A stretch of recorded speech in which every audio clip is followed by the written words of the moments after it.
الحمد لله ọpẹ́ ni fún Ọlọ́run. نحمده ونستعينه ọba náà lọ́ba tá à ń dúpẹ́ fún tá a sì ń wá ní olùrànlọ́wọ́ wa lórí gbogbo òkúsẹ̀ wa. ونستغفره a sì ń wá Ọlọ́run náà láláforíjì. ونستهديه à ń wá lólùfinimọ̀nà kó fi wá mọ̀nà. من يهده الله فهو المهتدي ẹni Ọlọ́run bá fi mọ̀nà nìkan ló lè mọ̀nà. ومن يضلل فلن تجد له وليا مرشدا. àmọ́ ẹni Ọlọ́run bá sọnù kò sẹ́lòmíì tó tún lè fi mọ̀nà mọ́ lẹ́yìn Ọlọ́run. نشكره تعالى à ń dúpẹ́ fọ́lọ́run ọba àlekè ọlá nì. ونثني عليه à sì ń yìn ní mẹ́sàn-án mẹ́wàá ní gbogbo ìgbà. لا كما أثنى على نفسه. a lè yìn tó bó ti yinra rẹ̀. أشهد أن لا إله إلا الله وحده لا شريك له. ìmọ̀ jẹ́rìí pé kò sí ọba kan àfi Ọlọ́run nìkan ṣoṣo ọba tí ò lórogún. وأشهد أن سيدنا ونبينا محمدا عبد الله ورسوله. ń sì máa jẹ́rìí pé aṣíwájú wa ànábì wa Muhammad ẹrú Ọlọ́run ní òjíṣẹ́ rẹ̀ ní pẹ̀lú. اللهم صل وسلم Ọlọ́run bá mi ṣe ọ̀pọ̀lọpọ̀ ìkẹ́ rẹ̀ àti gẹ̀rẹ́. وبارك على عبدك ورسولك àti oore àjẹjẹtàn rẹ̀ fún ẹrú rẹ̀ òjíṣẹ́ rẹ̀ nì. ونبيك àtànábì rẹ̀ nì. وصفيك ẹni tó mọ́ jùlọ nínú ẹ̀dá rẹ̀ nì. محمد بن عبد tí jẹ́ الله Muhammad ọmọ Abdullah. وعلى آله وأصحابه جل وعلا في محكم كتاب التنزيل. ọba àlekè ọlá jùlọ ọba tó tóbi ọba kàyàkàyà ń sọ nínú alukurani nínú tírà tó ti yanjú parí nì wípé.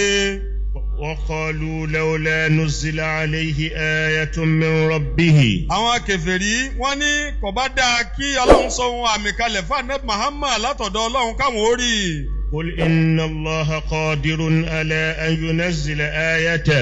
ìwọ ànábì wá fún wọn lésì wípé ohun àmì tẹ́ ń béèrè nì Ọlọ́run lágbára àti sọ ohun àmì náà kalẹ̀. ولكن أكثرهم لا يعلمون. àmọ́ ọ̀pọ̀lọpọ̀ wọn ni wọn mọ̀ bẹ́ẹ̀. وما من دابة في الأرض. kò wá sí ẹ̀dá kan afàyàfà kan lérí ilẹ̀. ولا طائر يطير بجناحيه. kò sì sí ẹyẹ kan tí ń fi ìyẹ́ méjèèjì fò. إلا أمم أمثالكم. gbogbo wọn yányán ìjọ bíi tẹ̀yìn ènìyàn náà làwọn náà. ما فرطنا في الكتاب من شيء. Ọlọ́run ní ààfin kankan kalẹ̀ nínú tírà ààfin kankan kalẹ̀ nínú ètò àwọ̀ Ọlọ́run láláì dá sí. ثم إلى ربهم يحشرون. ọ̀dọ̀ Ọlọ́run láwàá darí gbogbo kálukú sí padà ọ̀dọ̀ Ọlọ́run lákò yín jọ sí tó bá dijú àkójọ. والذين كذبوا بآياتنا ọ̀wọ́ ara wọn tí ń pe ohun àmì àwọ̀ Ọlọ́run nírọ́. صم وبكم. àwọn eléyìí ni ọ̀yàyà ni wọ́n adití ni wọ́n afọ́jú ni wọ́n ò ríran wọn ò gbọ́rọ̀ wọn ò sì lè sọ̀rọ̀. في الظلمات. nínú òkùnkùn ni wọ́n wà. من يشاء الله يضلله. ẹni Ọlọ́run bá fẹ́ ó lè nù ó lè má jẹ́ ọmọ náà. ومن يشاء يجعله على صراط مستقيم. bó bá sì wu Ọlọ́run gbà mí ẹlòmíì àfisójú ọ̀nà tó tọ́ jùlọ. قل أرأيتكم ìwọ ànábì tún bá ń bi wọ́n pé ẹ rí ní abẹ́ rí. إن أتاكم عذاب الله أو أتتكم الساعة. tí ìyà Ọlọ́run bá dé wá bá yín lójijì àbí tálíkì àmọ́ bá tiẹ̀ dé lójijì nísìn. أغير الله تدعون. sọ́lọ́run kọ́ lẹ́ẹ̀ máa sáré pè nígbà tí gbogbo ilẹ̀ bá dàrú tí gbogbo ẹ̀ ń gbà pìpìpì. sọ́lọ́run náà kẹ́ máa sáré pè. إن كنتم صادقين. tẹ́ bá sòdodo ẹ̀wì ẹ̀jẹ̀ á gbọ́. بل إياه تدعون. èyí tó dájú ni pé Ọlọ́run náà lẹ́ẹ̀ máa pe ẹ̀lẹ́lòmíì tẹ́ pè. ويكشف ما تدعون إليه إن شاء. ǹtẹ́ wọ́n ti torí ẹ̀ pé nì yóò wá dá yín lóhùn yóò gbàdúrà yín yóò ṣe ohun tẹ́ fẹ́ kó ṣe nì tó bá wù ú kó ṣe bẹ́ẹ̀. وتنسون ما تشركون. ẹ wàá gbàgbé àwọn tẹ́ ń fi ń bọ́ lọ́wọ́ bá wórogún àwọn tẹ́ ń pè lẹ́yìn Ọlọ́run ẹ gbàgbé wọn lásìkò nì àmọ́ tára bá ti dẹ̀yìn tán ẹ tún padà sọ́dọ̀ wọn. عباد الله. ẹ̀yin ẹrú Ọlọ́run. إن الله تعالى dádájú Ọlọ́run ọba àlékè ọlá. قادر على كل شيء. ó lágbára lérí gbogbo nǹkan kò sí ní tọ́lọ́run ò lè ṣe. وهو خالق كل دابة ورازقها. Ọlọ́run lọ́ba tó dá gbogbo ẹ̀dá tí ń bẹ lérí ilẹ̀ tí ń rìn lérí ilẹ̀ òun náà sì lọ́ba tí ń fún wọn ní ìṣèjẹ́ ẹ̀mú fún wọn. ومن هذه الدواب. nínú àwọn ẹ̀dá Ọlọ́run tí ń rìn lérí ilẹ̀ táwọn ń wí yìí. الإنسان. ọmọ ènìyàn jẹ́ kan nínú wọn. الذي جعله الله سيد هذا الكون. ọmọ ènìyàn yìí lọ́lọ́run bá wá fi ṣe aṣíwájú gbogbo ayé lápapọ̀. وليس هناك فرق كبير ìyàtọ̀ tó pọ̀ ò sí. بين هذه الدواب láàrin gbogbo àwọn ẹranko afàyàfà wọ̀nyí àtẹnìyàn. إلا وضع الاستعداد للإنسان. àyàfi wípé Ọlọ́run bá ti pèsè àwọn ìpalẹ̀mọ́kalẹ̀ kan fọ́mọ ènìyàn lọ́mọ èèyàn fi yàtọ̀. يستخدم هذه المكونات. àwọn ìpalẹ̀mọ́ tọ́lọ́run pèsè fọ́mọ ènìyàn yìí Ọlọ́run pèsè rẹ̀ kó lè bá rí gbogbo àwọn ẹ̀dá tó kù ní kó lè máa rí wọn múlò lérí ilẹ̀. ويستعين بها على تعمير الكون. kó sì máa lò wọ́n ṣiṣẹ́ láti lè máa fi gbé ilẹ̀ àti láti máa fi lo ilẹ̀ láti máa fi jọ̀gá lérí ilẹ̀ tọ́lọ́run bá dá sí. وبناء الحضارة فيه. kó sì máa rí wọn lò láti lè gbé civilization ọ̀làjú kalẹ̀ lérí ilẹ̀. فبهذا التميز. pẹ̀lú ìyàtọ̀ tọ́lọ́run bá fún ọmọ ènìyàn yìí. على سائر الدواب. tó fi yàtọ̀ sí gbogbo ẹ̀dá fàyàfà tó kù. فالإنسان في الكون. ọmọ ènìyàn láyé tá a wà yìí o. يجد ويخدع. yóò máa ṣe wàhálà yóò máa gbìyànjú yóò máa ṣiṣẹ́ takuntakun. لتحقق خلافته على الأرض. kó lè bá a mú iṣẹ́ ìjẹ́ ẹni tó fẹ́ lólẹ̀ ẹni tó náà bá fi jọ̀gá lérí ilẹ̀ tí ó lólẹ̀ nì kó lè bá a rí iṣẹ́ yẹn ṣe kó lè bá a ṣe é dé bọ́lá wọn bá ti fẹ́ kó ṣe é. ويزاول مهمته. responsibility rẹ̀ tọ́lọ́run ti torí ẹ̀ dá yóò sì lè rí responsibility nì ṣe dógóńgó. تعالوا معي واقرأوا معي قول الله تعالى. ẹ tẹ̀lé mi ká lọ ẹ jẹ́ àjọ ka ọ̀rọ̀ Ọlọ́run tí mo fẹ́ kà fún yín yìí. في سورة هود. Ọlọ́run sọ nínú súrọ́tù Húdù. ألف لام را. Ọlọ́run lọ́mọ ìtumọ̀ lọ́mọ tó gbà lérò pẹ̀lú àràfin mẹ́tẹ̀ẹ̀ta tó tó papọ̀ nì. كتاب أحكمت آياته. Ọlọ́run ní ìwé náà tírà náà ìwé náà á yanjú gbogbo àmì rẹ̀ á yanjú gbogbo àyà rẹ̀ kò sírùjú nú ẹ̀ bó tilẹ̀ wọ́ ọmọ. ثم فصلت من لدن حكيم خبير. a sì yanjú ẹ̀ yányán ó ti yanjú wá bẹ́ẹ̀ látọ̀dọ̀ Ọlọ́run ọba ọ̀jọ̀gbọ́n ọba onímímọ̀ ọba tí ó fún kálukú nírò gbogbo iṣẹ́ tó gbélé ayé ṣe. ألا تعبدوا إلا الله. ní tí ń bẹ́nu tírà náà ní pé ẹ gbọ́dọ̀ sí nǹkan kan míì mọ́ àfọlọ́hun nìkan. إني لكم منه نذير وبشير. èmi ànábì ń kìlọ̀ fún yín sì ń ta yín jí kẹ́ ẹ lè mọ̀ yìí pé ọba yìí nìkan lọ́ba tó yẹ ká sìn. ọba náà tí wọ́n ń kì í lọ fún yìí ń jẹ́ olùfún yín ní ròdùnú wípé gbogbo ẹni tó bá ṣe rere yóò gbáre àmọ́ gbogbo àwọn tó bá kọ̀ tí ò ṣe rere aburú ń bẹ́lẹ̀ tí ó máa jẹ́ èrè iṣẹ́ tiwọn náà. وأن استغفروا ربكم ثم توبوا إليه. ń tún máa wá sọ fún yín ń máa kà síwájú fún yín nínú tírà náà wípé ẹ wọ́n lọ́wọ́ balára foríjì o ẹ sì ronú pìwàdà ẹ túbá lè bọ́ lọ́hùn. يمتعكم متاعا حسنا إلى أجل مسمى. tẹ́ ẹ bá ti rá foríjì Ọlọ́run ọbọ̀ yóò fún yín ní gbádùn nínú ayé níwọ̀nba lásìkò tẹ́ ẹ fẹ́ lò níwọ̀nba péréte àsìkò tẹ́ ẹ fẹ́ lò nínú ayé nì ẹ fi rí gbádùn nì. yóò sì fún gbogbo ọlọ́lá kọ̀ọ̀kan lọ́lá rẹ̀ gbogbo ẹlẹ́tọ̀ọ́ kọ̀ọ̀kan Ọlọ́run ó rí i pé gbogbo kálukú lòun fún lẹ́tọ̀ọ́ rẹ̀. وإن تولوا. bẹ́ẹ̀ bá wá kọ̀yìn sọ̀rọ̀ Ọlọ́run tẹ ní kò sọ̀rọ̀ ń bẹ́ẹ̀. فإني أخاف عليكم عذاب يوم كبير. ìyà ló kù ìyà ọjọ́ gbin dàlùkìyámọ̀ ló kù ẹ̀rù ìyà ni wọ́n ń bẹ̀rù rẹ̀ fún yín ìyà ni ní ìfẹ́ ó jẹ yín tí n fi ń ka gbogbo ohun tí ń kà kalẹ̀ yìí fún yín o.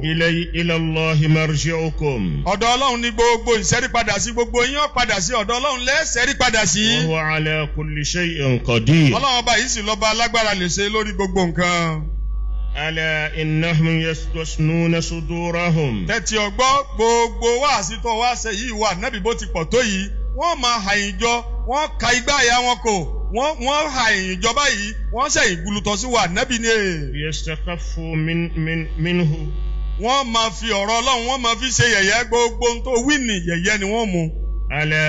ألا حين يستكسون ثيابهم. nígbà bí ọba tún èyí ò tún ní tó wọ́n tún wá daṣọ borí lẹ́ni tí ó máa ṣe yẹ̀yẹ́ pé àti ẹ̀fẹ́ gbọ́rọ̀ rẹ̀ àfẹ́ gbọ́ wá sí ti ń ṣe bèlèntàṣe tí ó fi wá wọ̀ wá lọ́kàn. يعلم ما يسرون وما يعلنون. gbogbo ohun tí wọ́n pamọ́ sínú ọkàn wọn àti tí wọ́n lè sọ jáde gbogbo ẹ̀ lọ́lọ́run sì mọ̀. إنه عليم بذات الصدور. dájú Ọlọ́run lọ́ba tó mọ tí ń bẹ nínú gbáyà ẹnìkọ̀ọ̀kan. وما من دابة في الأرض. kò wá sí ẹranko afàyàfà kan ẹ̀dá afàyàfà kan àbí ẹ̀dá kan tí ń rìn lérí ilẹ̀. إلا على الله رزقها. kò sí kankan tó bọ́ lábẹ́ àsìkí Ọlọ́run àsìkí kálukú ìjẹ̀mú rẹ̀ Ọlọ́run ṣe é ní dandan fúnra rẹ̀ ni. ويعلم مستقرها ومستودعها. Ibi tí kálukú ń gbé, àyè kálukú, ibi tí kálukú ń wọ̀ sí, ibi tí kálukú ń jáde sí, gbogbo ẹ̀ lọ́lọ́run mọ̀ látijọ́ tọ́lọ́run ti bẹ̀rẹ̀ dẹ́dà kálukú láti bàrá àdí bàbá rẹ̀ dénú àpòlùkẹ́ ìyá rẹ̀ tó fi wá doyún tó fi wá dọmọ tó fi dérí ilẹ̀ àti inú ilé tí ń gbé àti ibi tí ń jáde sí àti iṣẹ́ tí ń ṣe gbogbo ẹ̀ lọ́lọ́run mọ̀. كل في كتاب مبين. Gbogbo ẹ̀ ti wà nínú àkọọ́lẹ̀ lọ́dọ̀ Ọlọ́run tí gbogbo ẹ̀ fojú hàn síbẹ̀ tí òfin tó pamọ́ ń bẹ̀. وفي ضوء هذا المفهوم Lábẹ́ ìtànà àgbọ́yé gbogbo ń tá a wá wí wọ̀nyí. يمكننا أن نفهم قوله تعالى Yóò rọrùn fún wa láti gbọ́ àgbọ́yé ọ̀rọ̀ Ọlọ́run ọba àlekè ọláyé. أنه جعل لكل مخلوق حي متحرك رزقا Ife في الأرض. gbogbo ẹ̀dá Ọlọ́run yányán gbogbo ẹ̀dá tọ́lọ́run dá sérí ilẹ̀ yányán tí ń lọ tí ń bọ̀ o lọ́lọ́run bá ti ṣètò fún ló ti ṣe áàzìkì tí kálukú ti wà pẹ̀lú ẹjọ́ tọ́lọ́run ti dá kálukú ló ti dá áàzìkì ẹ̀ mọ́. وأنه يجب عليه أن يستعمل حركته في الجد والكدح والسعي. Nínú ta tún wá gbọdọ̀ gbọ́yé ń bẹ̀ ni pé bọ́lọ́run ti wá kọ áàzìkì kálukú mọ́ kálukú yìí ọ̀ràn yẹn wá ní kí kálukú náà wá gbìyànjú kó ṣiṣẹ́ takuntakun kó ṣiṣẹ́ kó má ṣọ̀lẹ láti lè fi wá gbogbo ọ̀nà tí ó fi mọ tí áàzìkì yẹn ó fi mọ tó lọ́wọ́ tí gbogbo bùkátà gbogbo ètò Ọlọ́run ní lérí rẹ̀ ó fi ṣe kálukú ní ó wá ṣiṣẹ́ tọ̀ tí ó fi àṣìfù rẹ̀. والسعي إلى الحصول على هذا الرزق. Yóò sì ṣe wàhálà kó tó rí áàzìkìnì kò ní ìjòkó kalẹ̀ káàzìkìnì ọwọ́ abá. Ọlọ́run ti kọ́ lóòótọ́ àmọ́ wọ́n ló gbìyànjú káàzìkìnì ó tó sọ̀kalẹ̀. وعلى استخراجه من مكمنه. Ìwọ ló sì ṣe wàhálà bó ti fa áàzìkìnì yọ níbi àtọ́jú ẹ̀ pamọ́ sí. فهو سبحانه وتعالى. Dádájú Ọlọ́run bá ọba àlékè ọlá jùlọ. وهو بذلك. Ẹni tí a wí ni. عليك أنت أن تجد وتقدح Ọgbọ́dọ̀ ṣiṣẹ́ كي ọgbọ́dọ̀ تستخرج gbìyànjú. والسعي كي كو- تستخرج كو- هذا الرزق Kó من mú áàzìkìnì خفايا الأرض. jáde ní lábẹ́lẹ̀. وعلى الله فهو سبحانه وتعالى كفل Dádájú Ọlọ́run bá ọba àlékè ọlá jùlọ. كفل لكل مخلوق يخلقه رزقه. Ọlọ́run bá ti gbàgbádùn rẹ̀ wípé gbogbo ẹ̀dá tó ń dá yányán òun lòun ó ṣe áàzìkì lòun ó ṣe jẹ ẹ̀mú fún wọn. ولكن على هذا المخلوق المتحرك Ọ̀ràn yẹn wá ní fún ẹ̀dá tí wọ́n ń lọ tí ń bọ̀ tí ń jẹ́dá láàyè. أن يتحرك كي يحصل على هذا الرزق. Kóun wá gbìyànjú kó má jòkó kalẹ̀ kó lè káàzìkìnì kó lè bá a rí áàzìkìnì káàzìkìnì ó lè bá a tó lọ́wọ́. ولو كان ذلك المخلوق نملة أو حشرة. Kódà ẹ̀dá táwọn wí ìbáà jẹ́ àwúrèbe ìbáà jẹ́ kòkòrò ìbáà jẹ́ èèrà kálukú ó ṣe wàhálà ni kó tó débi jíjẹ mímu rẹ̀. أو دابة من دواب الأرض. Àbí ẹranko afàyàfà tí ń fàyàfà lérí ilẹ̀ kálukú ó ṣe wàhálà ni kó tó rí jíjẹ mímu rẹ̀. أو طيرا من طيور السماء. Kódà ẹyẹ tí ń fò lókè òun náà ó ṣe wàhálà ni kó tó lè jẹ kó tó lè mu. هذا واقعي Eléyìí ni أمامنا bó ti rí nù ní tí ó dá wa náà lójú pé bí ti ń ṣẹlẹ̀ nù táwa náà rí bẹ́ẹ̀.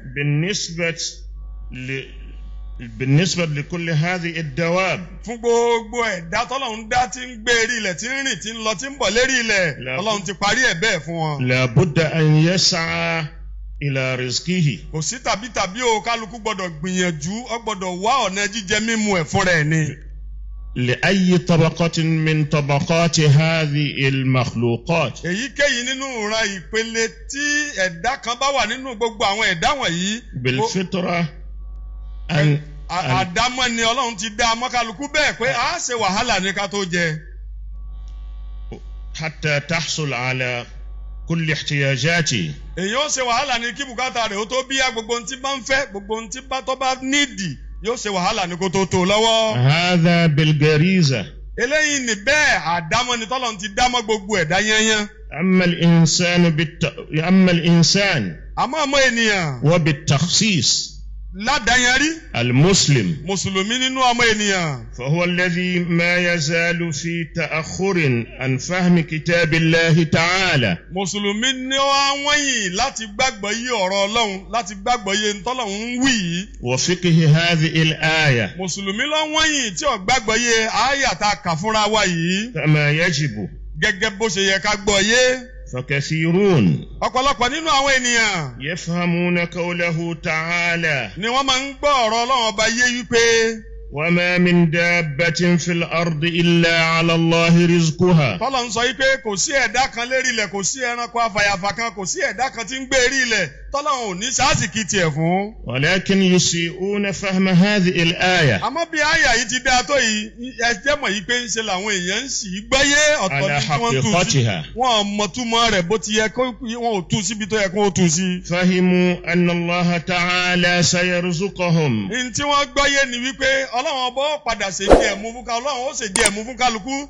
وسيرزق أولادهم yóò sì fáwọn ọmọ àwọn náà lásìkí tiwọn. سواء سعوا إلى ذلك أم لم يسعوا. àwọn ọba ṣe wàhálà, àwọn ọba má ṣe wàhálà, àwọn ọba ṣiṣẹ́, àwọn ọba má ṣiṣẹ́, àásìkí ni Ọlọ́run ti kọ́ ni yóò dọ́dọ̀ àwọn ní èè. ومن يؤمن بالسعي gbogbo ẹni tó bá wá gba ká ṣiṣẹ́ ká tó jẹ tó bá gbà gbọ́ bẹ́ẹ̀. كسبب لتحصيل الرزق. tọ́gbà yìí pé sábàbí ni téèyàn ó fi débi jíjẹ mímu, téèyàn ó fi débi àásìkí. كثيرا ما يغلب عليه هذا الفهم التواكلي. ọ̀pọ̀lọpọ̀ gbà ní ìtumọ̀ ìjókòó-kalẹ̀ kéèyàn má ṣe ń tó yẹ kó ṣe kó tó máa wá retí tí ọmọ retí nì ìtumọ̀ nì èyí máa jọba lérí àwọn ènìyàn. فيحمل السعي. wọ́n wàá fiṣẹ́ ṣíṣe, wọ́n fiṣẹ́, wọ́n gbéṣẹ́ ṣíṣe, wọ́n pàtì wọn ò ní ṣiṣẹ́. ويحمل اتخاذ الأسباب. ìwà mú gbá sábàbí mú, wọ́n tún ráyìn náà láre, wọn ò ní lo sábàbí. اعتمادا على فهمه الخاطئ. nítorí pé wọ́n ti gbára lé àgbọ́yé òdì tí wọ́n ti gbàgbọ́yé àyà nì. مما ألقي عليه من مفهوم التوكل في العالم الإسلامي. nínú tó já sí pé ó bí káwọn èèyàn gbàgbọ́yé ìgbára lọ́lọ́run lágbàáyé ìsìláàmù. وفي أذهان كثير من المسلمين. àti nínú làákàyè ọ̀pọ̀lọpọ̀ mùsùlùmí. معنى خاطئا حول من التوكل إلى التواكل. àgbọ́yé òdì àsìgbọ́ ní kálukú gbọ́yé, àgbọ́yé òdì ní kálukú gbọ́ sí. wọ́n gbọ́ kágbára lọ́lọ́run ni wọ́n gbọ́ yé sí ká jòkó kalẹ̀ ká má ṣe. بمعنى التواكل أو التقاعد أو التخاذل أو الكسل. kéèyàn ó ríṣẹ́ má ṣe nìní kó jòkó kalẹ̀ kó ní gbogbo ohun tóun fẹ́ ọmọ wa bá òun, àbí kó máa sọ̀rọ̀ jù, àbí kó kí ìgbésí ayé ìyẹpẹrẹ ó tẹ́ ẹ lọ́rùn, kó má ṣe wàhálà láti lépa báwọn tó ga. ولكي يتضح لنا مفهوم هذه الآية. kí ìtumọ̀ kí àgbọ́yé àyà yìí ó lè bá wa hàn sí wa dáadáa. كما يجب. gẹ́gẹ́ bó ṣe yẹ ká mọ̀. ومفهوم التوكل كما يريده الله سبحانه وتعالى. ká sì lè gbàgbọ́yé ìtumọ̀ ìgbára lọ́lọ́run gẹ́gẹ́ bọ́lọ́run bá ṣe gbèrú ẹ̀ fún wa ọba àlékè ọlá. ويريده الرسول صلى الله عليه وسلم. ká sì lè gbàgbọ́yé rẹ̀ bá nábì ṣe fẹ́ fún wa, bó ṣe fẹ́ ká gbára lọ́lọ́run, ìtumọ̀ gbára lọ́lọ́run bá nábì ṣe fẹ́ ká lè gbọ́yé bẹ́ẹ̀. لابد من مقابلة هذه الآية الكريمة بالآيات الأخرى. kò sí tàbí àyà tá a kà fún wa nìyí pé gbogbo ntọ́lọ́run dá tó wà lérí ilẹ̀ lọ́lọ́run ti parí àásìkí rẹ̀. àyà ni a gbọ́dọ̀ wá tún mú àyà míì náà nínú àyà Kùránì ká tètè fi tì í lẹ́gbẹ̀ẹ́ ká fi wọn ra wọn wò ká wò ó síra wọn. الآيات التي تحض على السعي وكسب الرزق àwọn àyà Kùránì والإنتاج. tí ń pa wá láṣẹ, tí ń gbà wá níyànjú pé a gbọ́dọ̀ ṣiṣẹ́, a gbọ́dọ̀ ṣe wàhálà, a gbọ́dọ̀ ṣiṣẹ́ takuntakun láti lè wá ìjẹ̀mú àti láti lè rí gbogbo ohun tá à ń fẹ́ nínú ayé. وذلك من مثل قوله تعالى. nínú àwọn àyà bẹ́ẹ̀ ni irú gbólóhùn Ọlọ́run ọba àlékè ọlá tó sọ wípé. هو الذي جعل لكم الأرض ذلولا. ọba Ọlọ́run náà lọ́ba tó ṣe ilẹ̀ rọ̀ fún yín. فامشوا في مناكبها. ẹ rìn káàkiri gbogbo orígun lẹ̀. فامشوا في مناكبها. ẹ rìn káàkiri gbogbo etí ilẹ̀. في المناكب بمعنى فامشوا في داخلها. فامشوا فوقها واسعوا تحتها ونقبوا الأراضي كلها. ẹ wọnú ilẹ̀, ẹ gbẹ́lẹ̀, ẹ wá tí ń bẹ lábẹ́ ilẹ̀, ẹ rìn lé gbogbo àwọn òkè ńláńlá, ẹ lọ àwọn ìdí òkè, ẹ gbé àwọn òkè nì, àwọn àṣírí kan bẹ́ẹ̀ gbogbo ẹ̀ ní kẹfà jáde. famshu fi manakibiha. ẹ rìn káàkiri gbogbo orígun lẹ̀ inú pẹ̀tẹ́lẹ̀ inú kétébè òkè rẹ̀ ìsàlẹ̀ àti ọ̀gbun ìsàlẹ̀ ẹlẹ̀ lọ́hùn gbogbo bẹ̀ ní kẹrin sí. thumma qala. ọba àlekè ọlá tún sọ wípé. fa idha qudiyatis salat. bẹ́ẹ̀ bá ti kírun tán níjọ́ jímọ̀. fantashiru fil ard. ẹ fọ́n kásẹ́rì ilẹ̀. wabtagu min fadlillah. ẹ máa wá ọlọ́run gbà náà. wadhkurullaha kathiran ẹ máa wá dárúkọ ọlọ́run lọ́pọ̀lọpọ̀ ìrántí ọlọ́run lọ́pọ̀lọpọ̀ kẹ́ lè jèrè. وبمثل هذا الحديث أيضا الحديث الشريف. gẹ́gẹ́ bí hadith Ànábì tá a tún fẹ́ kà fúnra wa yìí wípé. قال صلى الله عليه وسلم. òjíṣẹ́ Ọlọ́run Ànábì Muhammad ìkẹ́ Ọlọ́run ó sọ wípé. أحرص على ما ينفعك. sojú kòkòrò tí yóò ṣe ọ́ láǹfààní kó wá rí kó tẹ̀ ọ́ lọ́wọ́. واستعن بالله ولا تعجز. wá wọ́lọ́run lólùrànlọ́wọ́ ìtọ́ ń wá ní Ọlọ́run ló lè jọ̀wọ́ rẹ ó tó bọ́ ọ bá mọ̀nà àti wá nǹkan wá fọlọ́run sí kejì kó mọ́lọ́run lólùrànlọ́wọ́ kó lè bá débi tó ń lọ kó má wàá kágara má sọ̀lẹ̀ má rojú. Ibadallah. ẹ̀yẹ ẹrú Ọlọ́run. نجد أن الرزق الذي كفله الله سبحانه وتعالى في الآية الأولى. a rí wípé àásìkí tọ́lọ́run sọ yìí pé ọ̀ràn òun ti sọ́dọ̀ràn yẹn fúnra òun kóun gbọ́dọ̀ ṣe fún gbogbo ẹ̀dá òun nínú àyàtà kọ́kọ́ ká ní. كفل هذا الرزق بالشرط. ó gba àgbàdùn àásìkí ní sọ́rùn ara rẹ̀ àmọ́ pẹ̀lú májẹ̀mú ni. وهذا الشرط هو السعي والعمل للحصول عليه. májẹ̀mú rẹ̀ wá ní Ọlọ́run ti kọ́ mọ́ lóòótọ́ àmọ́ wo ló ṣe wàhálà ló ṣiṣẹ́ kó lè bá tó ọ lọ́wọ́. كما هو مفهوم في آية أخرى. gẹ́gẹ́ bá a ṣe gbọ́ yé níbi àyà míì. وأن ليس للإنسان إلا ما سعى. àyà Kùránì ti ń sọ yí pé ntọ́mọ èèyàn bá ṣe nìkan ni ó jẹ tiẹ̀ iṣẹ́ tó bá ṣe nìkan ni tiẹ̀ wàhálà tó bá ṣe nìkan ni ó rí bí kálukú bá ṣe ṣe tó ni ó ṣe rí i sí bó bá ṣe ṣe wàhálà tó ni ó ṣe rí i jẹ sí.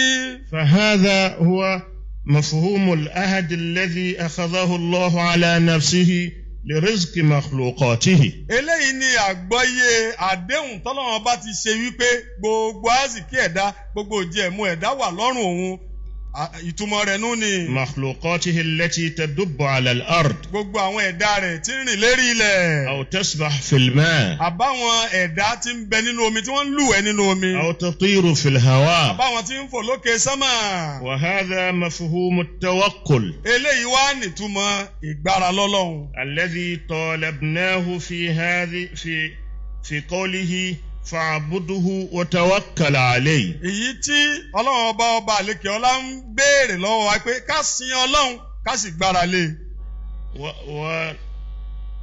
نظرنا في هذه الآيات إذا نظرنا في هذه الآيات والأحاديث. tá a bá wá wo àwọn àyà Ọlọ́run tá a bá wo àwọn àyà Kùránì wọ̀nyí tá a sì wo àwọn àdísì wọ̀nyí. مع قولي صلى الله عليه وسلم للأعرابي. pẹ̀lú gbólóhùn tó jíṣẹ́ Ọlọ́run Ànábì Muhammad ìkẹ́ Ọlọ́run kó máa bá Ànábì tó sọ fún Lárúbáwá oko kan. الذي لم يربط ناقته. Lárúbáwá ní bọ̀ wá kí Ànábì ó ti wá fọkànbalẹ̀ yìí pé ṣé bá Ànábì ní ń lè bá kẹ́tẹ́kẹ́tẹ́ rẹ̀ tó dì lọ́wọ́ ràkúnmí rẹ̀ tó dì lọ́wọ́ kò so mọ́yè kan kò so ràkúnmí rẹ̀ mọ́lẹ̀ ògèdè kó ti rá Ànábì ọkàn ẹ̀ ti balẹ̀ pé ṣe bá Ànábì ni mò ń lè bá ràkúnmí mi ò lè sọnù. wa tawakkala ala Allah. ó ti wá gbára lọ́lọ́run nítorí kó ti rí Ànábì. wa qala lahu ar-rasul sallallahu alayhi wa sallam. òjíṣẹ́ Ọlọ́run Ànábì Muhammad ìkẹ́ Ọlọ́run kó máa bá Ànábì wa sọ fún wípé. aqalha wa tawakkal. lọ lè so ràkúnmí rẹ mọ́lẹ̀ ṣẹ̀ṣẹ̀ wá gbára lọ́lọ́run gbà náà torí pé o lè so mọ́lẹ̀ náà kó tú lọ àmọ́ kọ́kọ́ so mọ́lẹ̀ náà wá fi ìgbára lọ́lọ́run wá fi ṣìkejì rẹ̀. najid min hadha al-qawl. níbi gbólóhùn yẹn á rí wípé. anna al-akhdha bil-asbab shatrun min shatray at-tawakkul ala Allah. pé kéèyàn ó di sábàbí mú fọ́nrán kan ni nínú fọ́nrán ìgbára lọ́lọ́run àti ìgbàgbọ́ tọlọ́run nínú fọ́nrán méjèèjì. la yatimmu at-tawakkul illa bihi. ìgbára lọ́lọ́run ò tí ì lè pé àfi ká di sábàbí mú ìdí sábàbí mú ni orígun kan tó lágbára nínú ẹ̀ ni. fallahu alladhi amarana bit-tawakkul. Ọlọ́run tó pa á láṣẹ pé ká gbára lóhùn والذي أمرنا باتخاذ الأسباب. òun náà ló pa wá láṣẹ yìí pé ká di sábàbí mú ká má ju sábàbí lẹ̀. فلا بد من اتخاذ الأسباب. kò sí tàbí a gbọ́dọ̀ di sábàbí mú a gbọ́dọ̀ rìn lérí sábàbí a gbọ́dọ̀ pàtàkì sábàbí ni a gbọ́dọ̀ fojú kéré ẹ̀. ثم الاستعانة بالله. bàbá wa rìn lérí sábàbí tán tá a di sábàbí mú la ṣẹ̀ṣẹ̀ wá nídìí káwa gbára lọ́lọ́run ká máa wá retí ìrànlọ́wọ́ ọlọ́run lérí ń tà ń ṣe ni kó lè bá a ṣe kò ń gẹ́ ń tà fẹ́. كما قال صلى الله عليه وسلم. gẹ́gẹ́ bó ti ṣe ọlọ́run ànábì wa Muhammad ìkẹ́ ọlọ́run kó máa bá ànábì bó ti wí. احرص على ما ينفعك. ojú kòkòrò lórí tí ó ṣe ọ́ láǹfààní. واستعن بالله ولا تعجز. wá wọ́lọ́run ló lùrànlọ́wọ́ má kagara má sọ̀lẹ̀ má sọ̀rọ̀ jù. قرن الحرص والعمل والبعد عن العجز بالاستعانة بالله. ká ṣiṣẹ́ ká sì jìnnà sí òròjú gbogbo ẹ̀ lànàbí kó papọ̀ tó fi ti ìwọ́lọ́run lólùrànlọ́wọ́. إذن لابد من الأخذ بالأسباب. tó bá wá rí bẹ́ẹ̀ ńgbà náà ó gbọ́dọ̀ dá wa lójú pé kò sọ́gbọ́n tí èèyàn fẹ́ dá sí o ká di sábàbí mú ní ọ̀ràn èèyàn ni. كي نصل إلى النتائج. ká lè bá a débi àbáyọrí ire ká lè bá a débi rìsọ́ọ̀tì tó dáa ká lè bá a ṣìfò èèmù wa. والغايات. ká sì lè bá a débi òréré tá ń lọ. حسب القواعد المنطقية. tó ṣe déédéé àwọn òfin lọ́jíìkì òfin ìròrí ayé.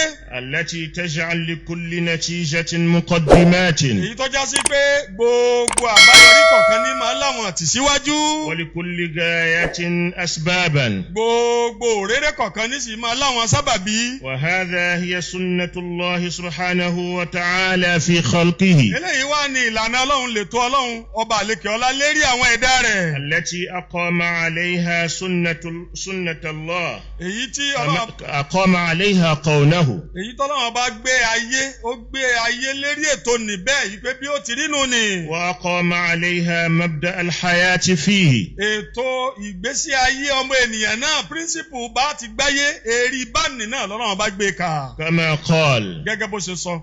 فهل ينظرون إلا سنة الأولين. ṣé kankan tó kù tẹ fẹ́ rí tó ju ìlànà àwọn ẹni àkọ́kọ́ lọ ni. فلن تجد لسنة الله تبديلا. ẹ lè rí kankan míì tẹ́ fi pààrọ̀ ètò ọlọ́run. ولن تجد لسنة الله تحويلا. ètò ọlọ́run ò sì ṣe é yí padà kò ṣe é yí síbòmíì bọ́lọ́run ti gbé kalẹ̀ nínú bí ó ti máa rí lọ láéláé nù ni. وهي مبدأ سير الحياة بخيرها. ètò ọlọ́run ní náà ni wípé ètò ayé yóò máa lọ pẹ̀lú oore rẹ̀. oore ayé ó máa lọ lórí ètò bẹ́ẹ̀. oore ayé ó máa lọ lórí ètò bẹ́ẹ̀. وسير الحياة على ذلك بشرها. aburú ayé náà ó sì máa lọ lérí ètò bẹ́ẹ̀. في هذا العالم الدنيوي. láyé tá a wà ń bẹ̀ yìí. وقد رصد القرآن الكريم لذلك. alukur'an alápọ̀nlé ti wá tanná kalẹ̀ fún wa ó ti pèsè kalẹ̀ fún wa. أكثر من 10 آيات نجدها في أكثر 10 سور. ní àwọn àyà kùránì tó lé ní mẹ́wàá tá a bá pàdé bẹ́ẹ̀ nínú àwọn súrà tó lé ní mẹ́wàá nínú alukùránì. متفرقات. ó wà lọ́tọ̀ọ̀tọ̀ tí ò sí lójú kan náà. فإلى جانب الاعتماد lábẹ́ على الله. lágbègbè wípé a wà agbára lọ́lọ́run ni. والالتجاء إليه في كل ما يحرزنا. àti ìmọ̀ sálọ̀ bọ́lọ́run lérí ní tó bá dé bá wa. تجده سبحانه وتعالى يأمرنا باتخاذ الأسباب المادية. lábẹ́ bẹ́ẹ̀ náà látún wá rí i pé ọlọ́run tún wá ń pa á láṣẹ yìí pé ká di àwọn sábàbí tayé náà ká dì í mú. المادية الدنيوية. àwọn sábàbí tayé àgbọ̀dọ̀ fílẹ̀ àgbọ̀dọ̀ dì í mú. التي نعرفها من الحياة. èyí táwa náà mọ̀ nínú ìṣẹ̀mí tá a mọ̀ nínú ayé. والتي تلقينا إياها التجارب والعلم. àwọn experience ayé àti mímọ̀ tó ti fi yé wa táwa náà ti bá pàdé nínú ẹ̀ àti bá pàdé nínú mímọ̀ àti bá pàdé nínú experience ayé. مثلا àpèjúwe bẹ́ẹ̀. الداء لا يصيب الإنسان إلا بعلم الله. àrùn ò lè bá ọmọ ènìyàn ò lè ṣàárẹ̀ àìsàn ò lè bá èèyàn bọ́lọ́wọ́n ọba nímọ̀ sí. ولكن الله سبحانه وتعالى هو رب السلام ورب العافية والصحة. Ọlọ́run ọba àlekè ọlá yìí wá ní ọba àlàáfíà, òun lọ́ba ìwòsàn. ولكن جعل الأسباب في ذلك àmọ́ ìwòsàn yìí Ọlọ́run bá wá fi sábàbí kalẹ̀. باستخدام العقاقير والأعشاب. wípé a lo oògùn, a màgbo, a lo àgúnmu, a lo àwọn oògùn, a lo tébúlẹ́ẹ̀tì, a gba abẹ́rẹ́, gbogbo eléwọ̀n yìí sábàbí ìwòsàn ni. àmọ́ ìwòsàn ni gángan Ọlọ́run lọ́ba tó lè fúnni. ولكن بعض الناس يسيئون الفهم. àmọ́ àwọn kan nínú àwọn èèyàn wọ́n máa ń ṣì ọ̀rọ̀ Ọlọ́run gbọ́yé púpọ̀. فيقولون لا نستخدم أي وسيلة أو لا نتخذ سببا من الأسباب. wọ́n á ní àwọn ò ní lo sábàbí, àwọn ò ní gbá sábàbí mú, àwọn ò ní rìn lérí sábàbí. بل نتوكل على الله. wọ́n gbára lọ́lọ́run torí kádàrá Ọlọ́run ní ọ̀sẹ̀ lérí gbogbo nǹkan. فإن مات على ذلك. tírú ẹni bẹ́ẹ̀ bá yẹ kú lérí báni, ẹni tí ń ṣàárẹ̀ tọkàn tí ó lògùn tó bá yẹ kú lérí bẹ́ẹ̀. لقي الله عليه غضبان. yóò pàdé Ọlọ́run lẹ́ni tọ́lọ́run máa bínú sí ni ọlọ́tọ̀ọ́rọ́ Ọlọ́run sọ fún pé wọn ọ̀ràn ó gbẹ̀mí ara ẹ̀ nú ni bẹ́ẹ̀ bá sì gbẹ̀mí ara ẹ̀ yóò tún jìyà wájú Ọlọ́run. عرفنا وتلقينا هذه الأسباب كابرا عن كابر من التجارب والعلم. àwọn sábàbí wọ̀nyí la mọ̀ láti bá pàdé la mọ̀ nínú mímọ̀ a sì mọ̀ nínú àwọn experience ayé àjogúnbá aláyé ni a bá bẹ́ẹ̀ ni a bá lọ́dọ̀ àwọn tó ti ṣáájú àwa náà gbà á ó tún ń fẹ̀ sí i àwọn tí tún ń bẹ̀ lẹ́yìn wa náà ó tún gbà á lọ́dọ̀ tiwa náà yóò tún máa fẹ̀ sí i.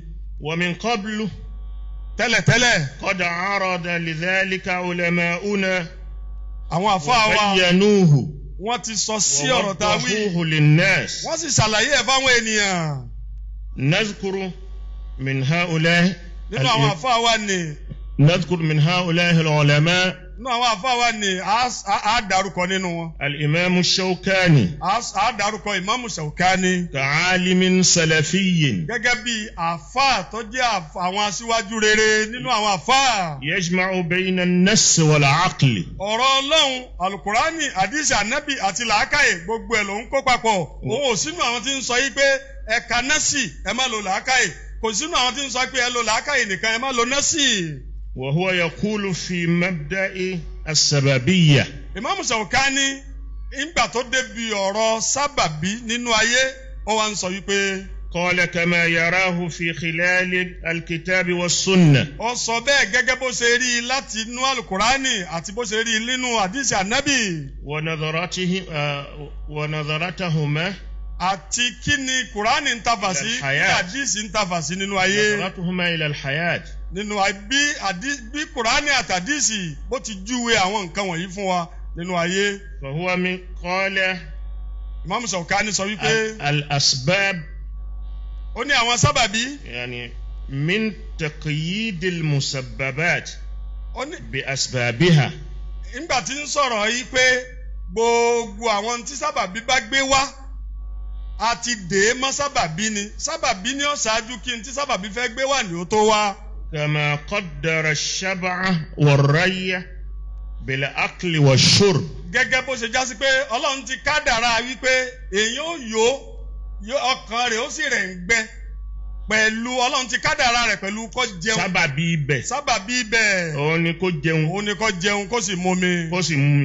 sábàbí ibẹ̀ nù ni èèyàn ò lè yó láì jẹun èèyàn ò lè rẹ̀ ń gbẹ láì mumi. وقدر الولد بالوطأ. ó sì gbé sábàbí àbímọ sábẹ́ kí ọkọ súnmọ́ ìyàwó rẹ̀ kí ìyàwó súnmọ́ ọkọ rẹ̀. وقدر حصول الزرع بالبذر. ó sì gbé sábàbí irúgbìn ó jáde láti inú ilẹ̀ pẹ̀lú ká ju hóró sábẹ́ ilẹ̀. فلو قال قائل. tẹ́nìkan bá wá sọ yìí pé. أنا لا آكل ولا أشرب. èmi ò ní jẹun ìsìn ní mumi.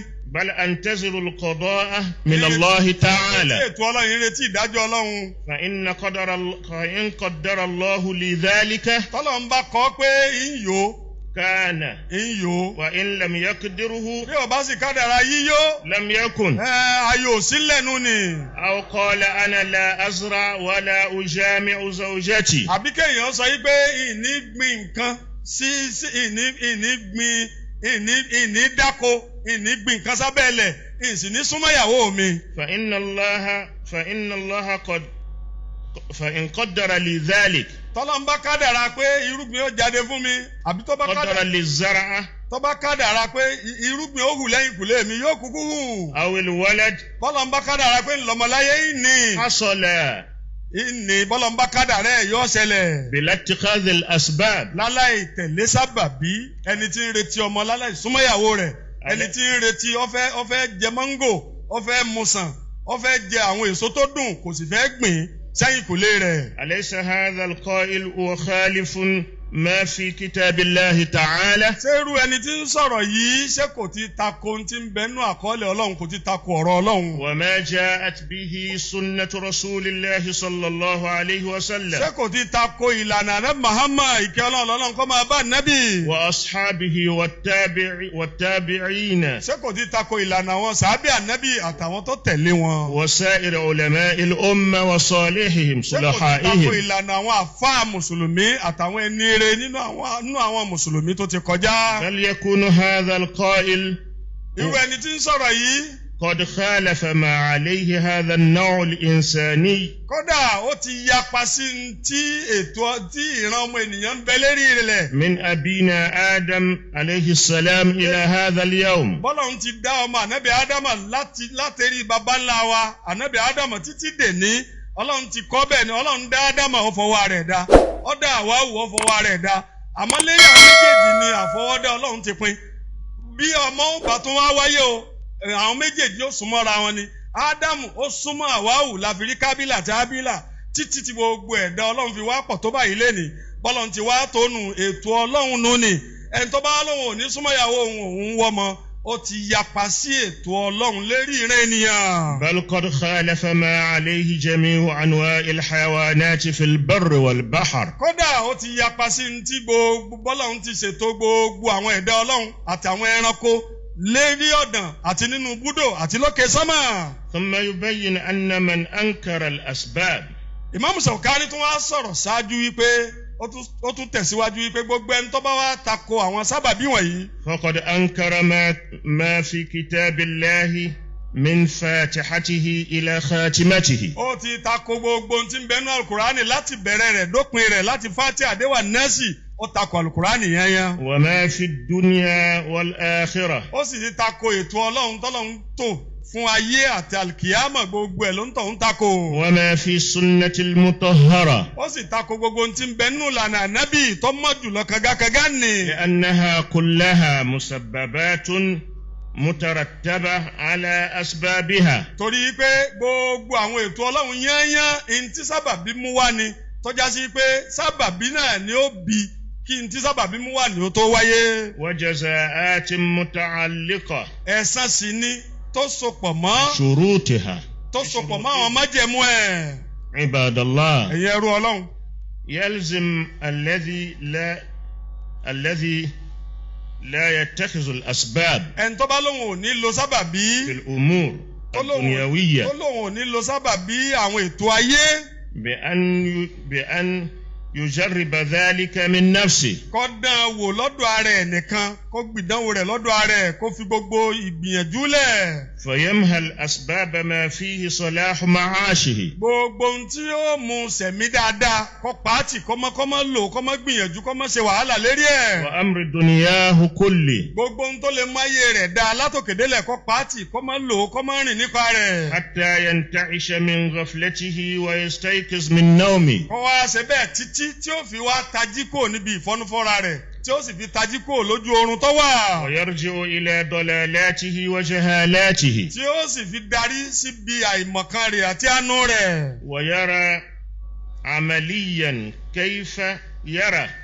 عمليا كيف أن اتخاذ الأسباب واجب إلى جانب الاستعانة بالله. ibẹ̀ ni ó wàá rí panyapanya wípé àwọn ká lo sábàbí rìn pẹ̀lú ètò ọlọ́run ìwọ ọlọ́run ọba lólùrànlọ́wọ́ àti ká lo sábàbí méjèèjì rìn papọ̀ ní.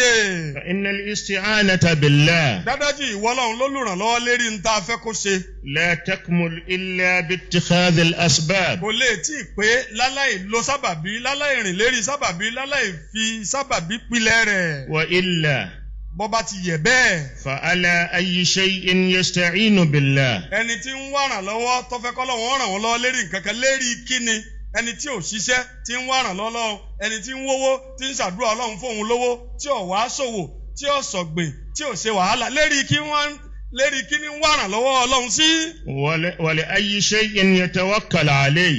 ẹni tí ò ṣiṣẹ́ tí ò ṣàbọ̀ tó sì fẹ́ kó dáa fóun nínú ayé tóun náà fẹ́ jẹ́ nǹkan tó wá lóun gbára lọ́lọ́run lérí kí ló gbára lọ́lọ́run lé ṣé bẹ́ẹ̀ yẹn ṣiṣẹ́ náà kó tó gbára lọ́lọ́run ní èè. إن إنسانا هذا شأنه.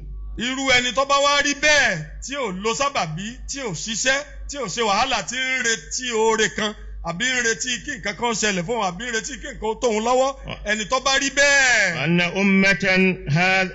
أمة هذا أمرها. àtijọ́ tó bá rí báyìí.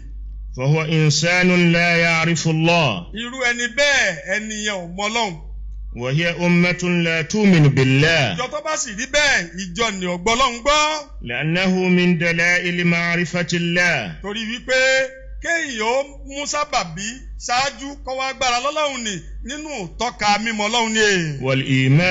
والإيمان بالله. ń sì ń bẹ nínú tọ́ka ìgbọ́lọ́run gbọ́ dáadáa. والعمل بكتابه وسنة ń bẹ رسوله. nínú tọ́ka wípé à ń lo ọ̀rọ̀ Ọlọ́run a sì ń lo ìlànà ànábì. والانطلاق إلى العمل.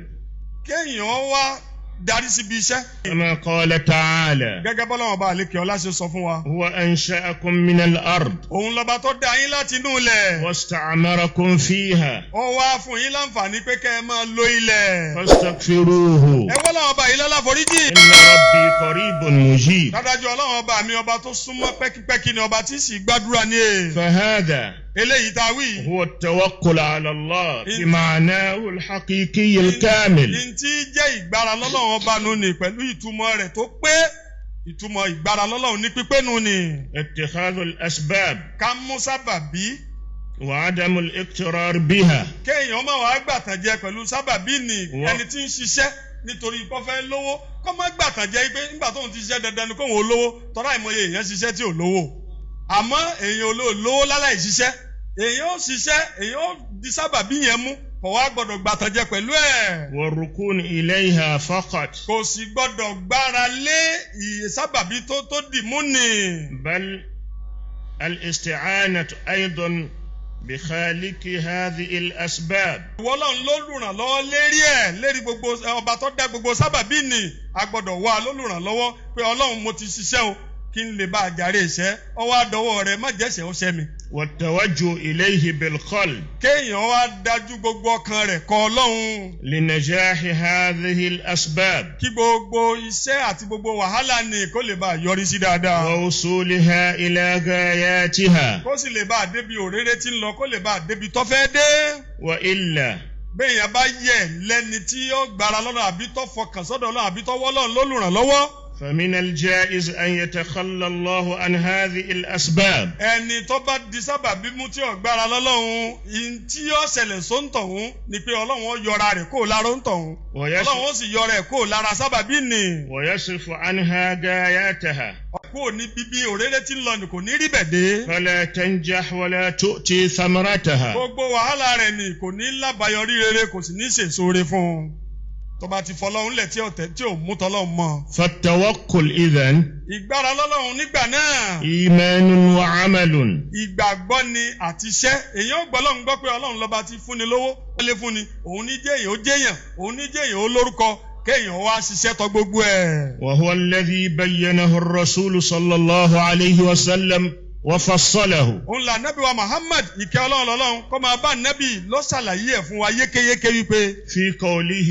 níbi gbólóhùn rẹ̀. لو توكلتم على الله حق توكله. Ọlọ́run bó ti yẹ kẹ́ ẹ gbára lé ní e. لرزقكم كما يرزق الطير. Ọlọ́run ọba ọba máa ṣe jẹ́ ẹ̀mú fún yín bí tí í ṣe jẹ́ ẹ̀mú fáwọn ẹyẹ. تغدو خماصا. bẹ́ẹ̀ yẹn bá jí làárọ̀ yóò jí ní apánú kò ní sí nǹkan kan níkùn rẹ̀. وتروح بطانا. àmọ́ bẹ́ẹ̀ yẹn ó bá sùn lálẹ́ ikùn rẹ̀ ó ti yóò ti jẹun yó ikùn rẹ̀ ó ti ṣe gbẹ̀ndù. فهنا. níbí yìí. يصور لنا رسول الله صلى الله عليه وسلم. ojúṣe Ọlọ́run àná Muhammad tó rẹ̀ fún wa. يصور لنا ماهية التوكل. ó ń ya fọ́tò ntí jẹ́ ìgbára lọ́lọ́run tààrà. بعمل الطير. ànábì ó ya fọ́tò ẹ̀ fún wa ó fi wé iṣẹ́ tẹ́yẹ ń ṣe pé ẹyẹ náà ń ṣiṣẹ́. tẹ́yẹ ṣe jẹ́ran kò ní ń ṣiṣẹ́. بأنها تغدو وتروح. torí wípé ẹyẹ ó lọ yóò bọ̀ yóò dájí jáde láàárọ̀. lílọ́tọ́ lọ ni ó ṣiṣẹ́ lọ ni ó ṣe wàhálà lọ ni. فالجانب الإيماني غريزي. agbègbè tí ìmánì àdámọ́ni lọ́dọ̀ ọmọ ènìyàn. غريزي في الطير الذي àdámọ́ni lára ẹyẹ ni. ويروح.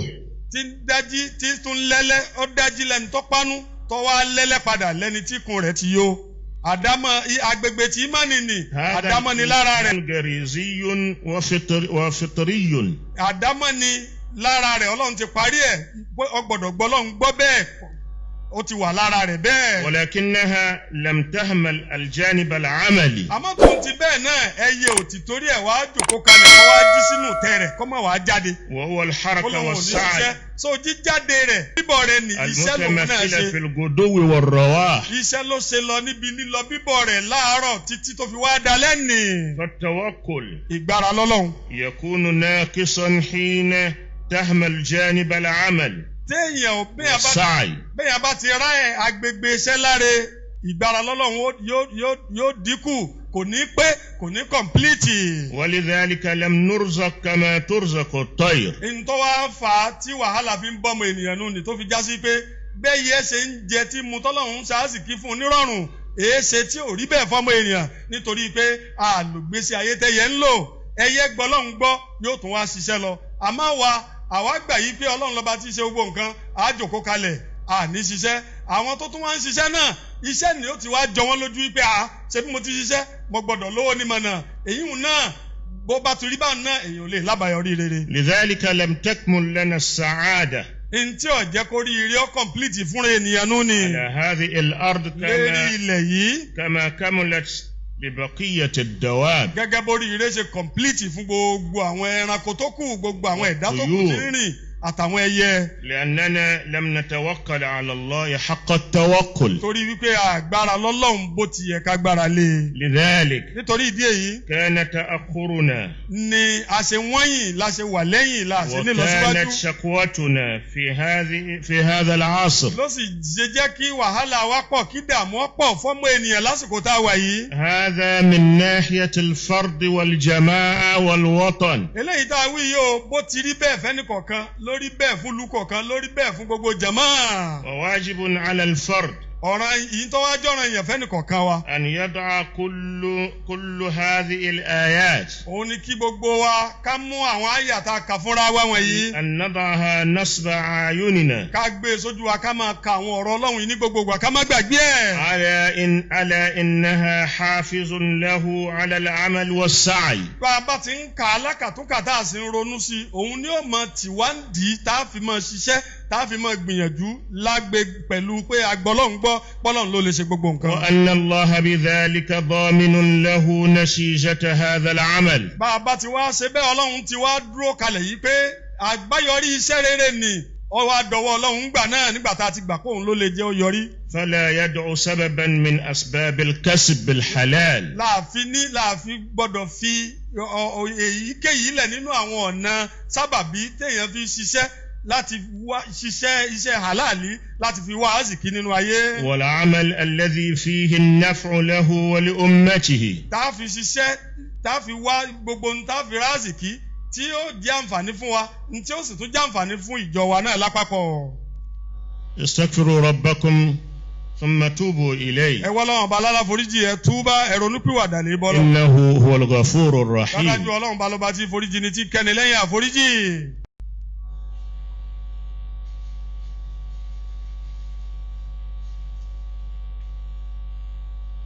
Alhamdulillah. Ọpẹ́ ni fún Ọlọ́run. Wassalatu wassalamu ala ashraf rusulillah. Ọlọ́pàá ìkẹ́ Ọlọ́run àti ìkẹ́ Ọlọ́run. Sayyidina Muhammad bin Abdullah. Àwọn tá a ránṣẹ́ aṣíwájú wa Ashhadu an la ilaha illallah wahdahu la sharika lah. Lẹ́yìn pé kò sí ọba kan àfọlọ́run ọba ọ̀kan ṣoṣo tí Wa olórogún. ashhadu anna sayyidana wa nabiyyana Muhammadan abduhu wa rasuluhu. Allahumma salli wa sallim. Wa barik alayhi wa ala alihi wa ashabihi. Wa man da'a bi da'watihi ila yawmiddin. Amma ba'd. Inna Allaha ya'muru bil 'adli wal ihsani wa ita'i dhil qurba wa yanha 'anil fahsha'i wal munkari wal baghi ya'idhukum la'allakum tadhakkarun. Fa amma man tagha wa athara al-hayata ad-dunya inna al-jahima hiya al-ma'wa.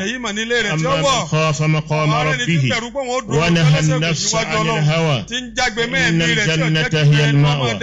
Yas'alunaka 'ani as-sa'a ayyana mursaha فيما أنت من ذكراها إلى ربك منتهى إنما أنت منذر من يخشاها كأنهم يوم يرونها لم يلبثوا إلا عشية أو ضحاها. إلهنا أنت اللطيف فكن لنا عونا معينا في الشدائد.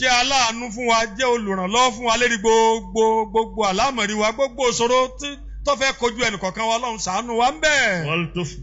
waltuf bina fima qadayta nuzulahu. wá ṣàánú wa lérí gbogbo kádàrá tí Ọlọ́run ti pe bubu ẹ̀ kalẹ̀. nahnu al-abidu wa anta ar-rabbu was-sayyid. ìwọ lọ̀gá wa ìwọ lalákàyàsí wa ìwọ lọ́lọ́run wa lẹ́lòmíì. mutawassilina ila janibika. à ń ṣàkàsọ̀ à ń wá àkàsọ̀ wá báwọ̀ Ọlọ́run. fi daf'i ma nakhshahu min kaydil adu. níbi kó o dáàbò bò wá kò ní gbogbo ohun tí ń pa wá láyà gbogbo aburú ọ̀tá Ọlọ́run gbé wa lékè gbogbo àwọn ọ̀tá wa. wa nusalli wa nusallim ala sayyidina Muhammadin wa ala alihi. àwọn àti ìgẹ̀fà ní Muhammad àtàwọn ará ilé rẹ̀ àtàwọn sàábé rẹ̀. washrah Allahumma bis-salati alayhi sudurana. Ọlọ́run wọlé àsàlátù tá a ṣe fún ànábì yìí bá wa fọkàn wa mọ́ sípayá agbáyà ẹnìkọ̀ọ̀kan wa. yassir biha umurana. Ọlọ́run wọlé àsàlátù tá a ṣe fún ànábì yìí jẹ́ gbogbo àlámọ̀rí wa sọ ọ́ dìrọ̀rùn gbogbo ohun tó le tọ́ka wá láyà Ọlọ́run bá a sọ ọ́ dìrọ̀rùn. wa farrij biha humumana. Ọlọ́run wọlé àsàlátù tá a ṣe fún ànábì Muhammad gbogbo ohun tí ń bà wá nú jẹ́ Ọlọ́run bá wa sọ ọ́ dìdùnnú.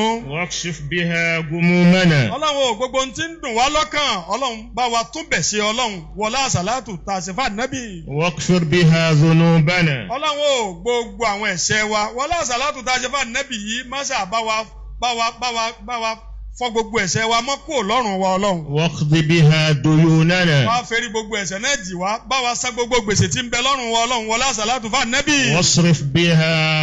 wasrif biha anna sharra ma qadayta. Ọlọ́run gbogbo aburú tó ti pè bubu ẹ̀ kalẹ̀ má jẹ́ ká burú ni ó bá wa Ọlọ́run bá wa rọ́rí aburú ni bá wa kú dànù wọlé àsàlátù fún ànábì. Allahumma la tada' lana fi maqamina hadha dhanban illa Ọlọ́run láyé táwọn yìí má ghafarta. ṣe ẹ̀ṣẹ̀ kan kù fún wa tó ní forí ẹ̀jì wá o. wala hamman illa farajta. má fi ìbànújẹ́ kan lẹ̀ tó ní sípayá ẹ̀ fún wala Ọlọ́run. daynan illa má ṣe qadayta. gbèsè kan kù tó ní bá wa san Ọlọ́run. wala maridan illa shafayta. má ṣe aláàrẹ̀ kan kù tó ní ṣàánú tó ní wòsàn. wala ga'iban illa radatta. má ṣe arìnrìn àjò kan kù tó ní darí ẹ̀ wálé láyé àtàláfíà. wala mazluman illa nasarta. má wàá fi ẹni aṣàbòsí fún kánlẹ̀ àfikọ́ bá wa ràn án ṣe Ọlọ́run. wala zaliman illa qasamta. má fi alábòsí kánlẹ̀ àfikọ́ bá wa fọ́ ogun rẹ̀ bá wa fẹ̀yìn ẹ̀ kánlẹ̀. wala mautan illa rahimta. gbogbo àwọn òkú wa yányán má ṣe kankan kù nù wọn láláì ní kẹ́ ìwọ Ọlọ́run. wala hajatan min hawaiji ad-dunya wal má akhirah. wàá fi bùkátà kánlẹ̀ nù gbogbo bùkátà ayé àti alkiyama. ya laka ridan wa lana fiha salah. ìwọ Ọlọ́run tá a fi rere ṣe. illa qadaytaha wa tó fi yassartaha. bùkátà náà fún wa kó sẹ́rọ̀ fún wa. ya arhamar ọba tó rahimin. mọ ní kẹ́jú gbogbo kẹ́nikẹ́ni lọ. ya rabbal ọba tí ní alamin. gbogbo ayé lápapọ̀. aqulu qawli hadha wa astaghfirullaha li wa lakum. Àtẹ̀yìn náà. aqimus salah. ẹgbẹ́rún dúró.